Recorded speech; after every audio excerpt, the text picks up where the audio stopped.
ng magulang ay kailangan sa mga batang manonood. GMA News and Public Affairs. Walang kinikilingan, walang pinoprotektahan, walang kasinungalingan, serbisyong totoo lang.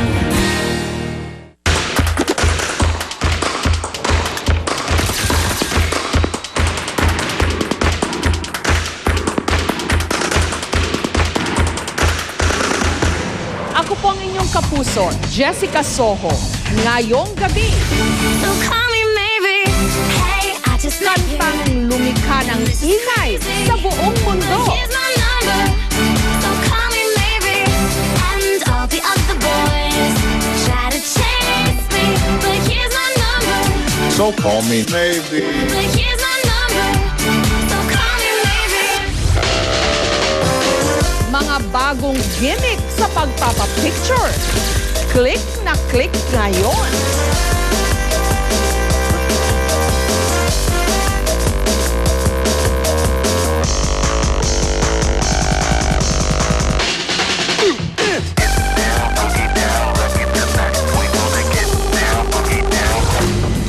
Maamo man ang mga matching at mapaglaro. Uso pa rin, lalo pa sa mga bayan kung saan sila'y naglipana.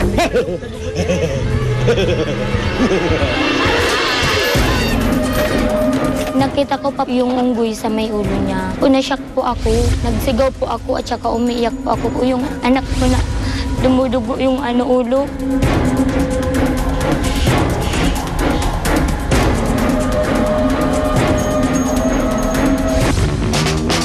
Iba't ibang handog na sarap mula sa iba't ibang mga bayan.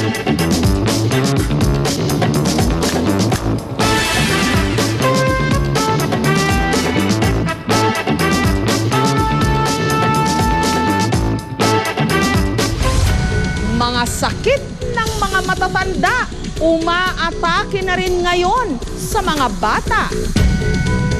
Kasi siyempre maawa ka. Nakahiga siya, maghapon siya nakahiga. Maghapon siya nilalagnat. Sabi niya, Tanay, ayoko mamatay, ayoko mamatay. Sabi ko, hindi ko mamamatay. Sabi ko sa kanya.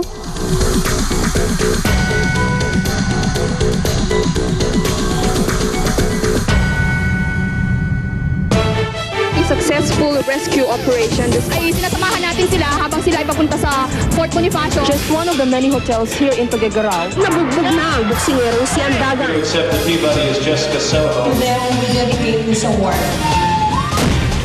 Silver Screen Award for Jessica Soho. Thank you God for this honor. Napakalayo ng nilakbay ni Barack Obama.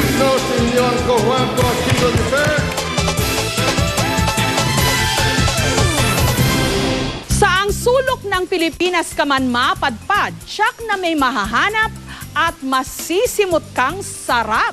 Katulad na lang ng malachinelas o slipper lobster ng Sorsogon at ang lechon na mukhang paniki ng Ilocos sa tinatawag nilang culinary tourism. Makakapamasyal ka na, mabubusog pa. Sa pusod ng karagatan ng bayan ng Barcelona sa Sorsogon, may mga gumagapang daw na kakaibang lamang dagat na maaaring maging susi para maisulong ang kanilang turismo.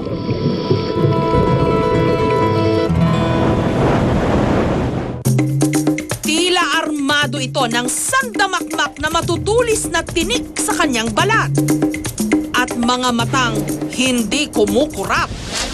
Ito ang slipper lobster o mas kilala ng mga Bicolano bilang kupapa o kupakpahon. Kamag-anak ito ng lobster, pero hindi tulad ng karaniwang lobster na mistulang higanting hipon. Flat ang shell ng kupakpahon at mas maliliit ang mga paat galamay. Ang buntot madalas na nakatupi pailalim.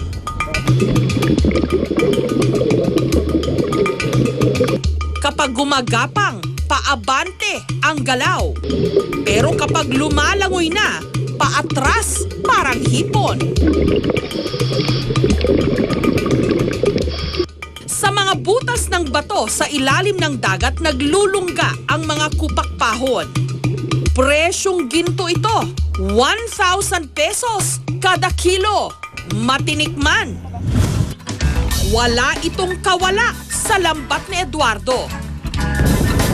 Oras na mag-low tide, senyales na yon para si Eduardo lumusob na sa teritoryo ng mga kupakpahon.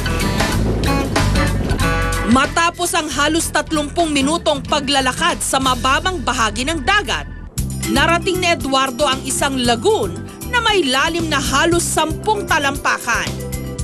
Agad niyang inihanda ang kanyang mga bintol o yung mga pabilog na lambat at maliliit na isda bilang pain.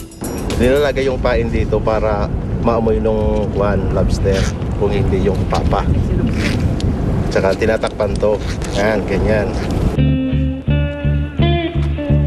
Maya-maya pa, sumisid na siya. At isa-isang inilagay ang mga bintol sa mga butas sa mga bato. Aantayin na kinabukasan niyang kukunin. Kasi lumalabas lang yung kupapa gabi.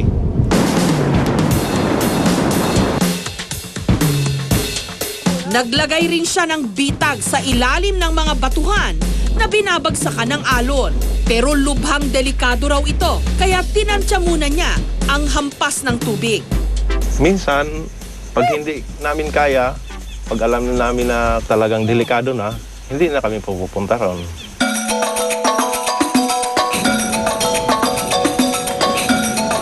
Kinabukasan, binalikan ni Eduardo ang kanyang mga bintol.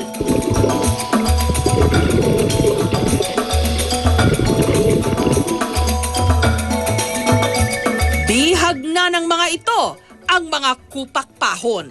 Sa awa ng Diyos, mayroon din konti. Kasi ito, mura lang to. Kasi ito, small size to eh. Ang good size, 160 grams up. Siguro mga 600 ngayon. Kasi hindi naman permanente yung presyo. Ibibenta raw niya ang mga ito sa isang exporter. Kaya kahit marami raw kupakpahon sa Barcelona, bihira itong matikman ng mga tiga roon. Mahal yung presyo, kaya kung kakain ka, ibibenta na lang para kasi mahal yung presyo niya dito. Yan kasi hindi pa ako nakakain yan. Saka ngayon ako nakakita niya. Oo ma'am, alam mo, pero di pa ako nakakatikim. Kaya oras na makatsyempo nito si Beth sa palengke. Pinapakyaw niya ito para gataan.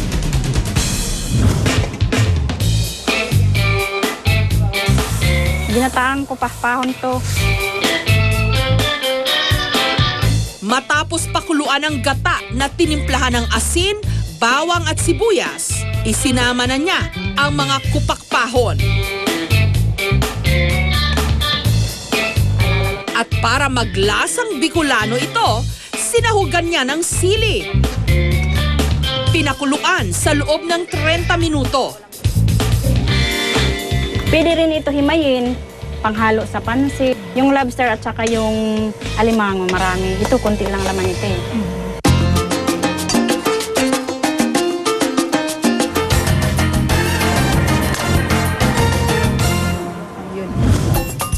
Pwede rin daw gawing sweet and sour ang kupakpahon. Namis na may konting parang maasim. Yung laman niya, tsaka yung laman ng hipon, magkapareho. Pero yung lasa, much more better than hipon. Sandamakmak na ang mga naitampok naming pambihirang pagkain dito sa ating bansa. Pero marami pa pala kaming hindi nadidiskubre. Sa barangay Baring Kukurong sa bayan ng Suyo sa Ilocos Sur, lumilipad daw sa sarap ang bagong bida sa kanilang mga hapagkainan, ang pinaniking baboy. Inihaw na baboy na mistulang dinaing at pinagmukhang paniki. Kaya tinawag na paniki kasi pag nabiyak parang paniki na lumilipad. Kwento ni Jomar, nakita raw ng isang opisyal ng kanilang bayan ang paraan ng paglulutong ito sa Hong Kong.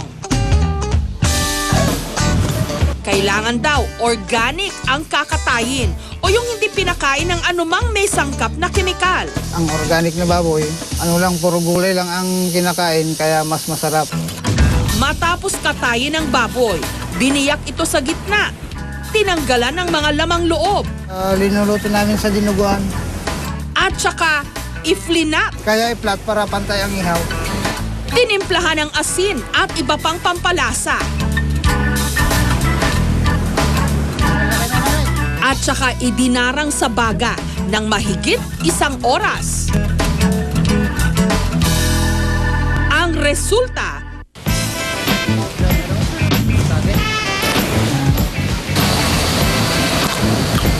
bumapagaspas sa lutong at sarap. Yum, yum, yum. Naimas. Masarap po, malinamnam eh. Kasi native ito, hindi kumakain ng pigs. Hindi naman maalat, hindi naman masyado mataba ito.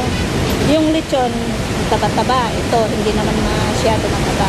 Mas malasa kaysa sa lechon na yung lechon. May ilang sinaunang putahe naman na mahabang panahon man ang lumipas, hindi pa rin kumukupas ang sarap katulad ng pansit-pusit ng mga Caviteño.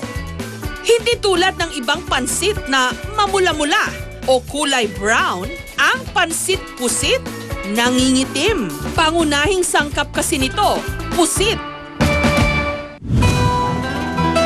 Pinaniniwala ang panahon pa raw ng mga Kastila, laganap na ang pagluluto ng pansit-pusit sa Cavite. Kilala raw ito noon sa tawag na pansit choco en su tinta. Dahil kulay itim at walang sahog na karne. Madalas daw itong inihahain noon kapag mahal na araw. Ang pansit-pusit, ang masasabi mo talagang isang bahagi na ng kultura ng Cavite cuisine. In every Caviteño household, halos mga bahay-bahay sa Cavite, lalo na dun sa mga nasa coastal areas, sa mga dalampasigan, naging popular ito. At para hindi raw malimutan ng mga Caviteño ang sarap ng pansit-pusit, itinitinda ito ni Elenita sa karinderya. Ngayon, maggigisa na tayo. Ilalagay na natin ang pusit. Iginisa ang sariwang pusit kasama ang tinta nito sa bawang at sibuyas. Tinimplahan ng patis at paminta. Kailangan sariwa ang gamitin para malinamnam. At saka sinabawan. Kapag kumulo na, pwede nang ihalo ang bihon. Ilang minuto lang, luto na ang pansit-pusit. 300 pesos ang benta ni Elenita sa small order nito. 800 pesos naman ang malaking bilao.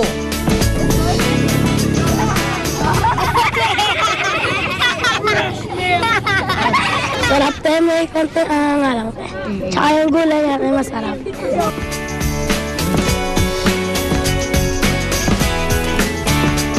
Maitim lang, pero masarap ang lasa kasi pusit siya, manamnam. Pag may dumadating ditong mga customer, yun ang hinahanap. Kasi ang pagkakaiba nila sa kulay lang. Pero kung halimbawa sabihin na sa ingredients naman, bang pansit gisalo o kanton, halos pa din ang lasa. Kaya lang, ang sa kanya lang, pusit ang halo niya at saka ang kulay. Marami na nga kaming ibinidang masasarap na pagkain mula sa iba't ibang sulok ng ating bansa. Pero asahan niyong marami pa kaming ipatitikim sa inyo.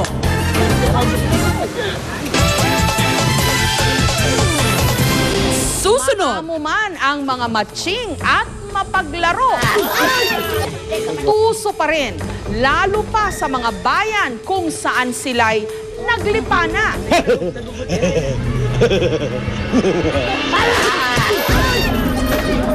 Nakita ko pa yung unggoy sa may ulo niya. Nagsigaw po ako at saka umiiyak po ako.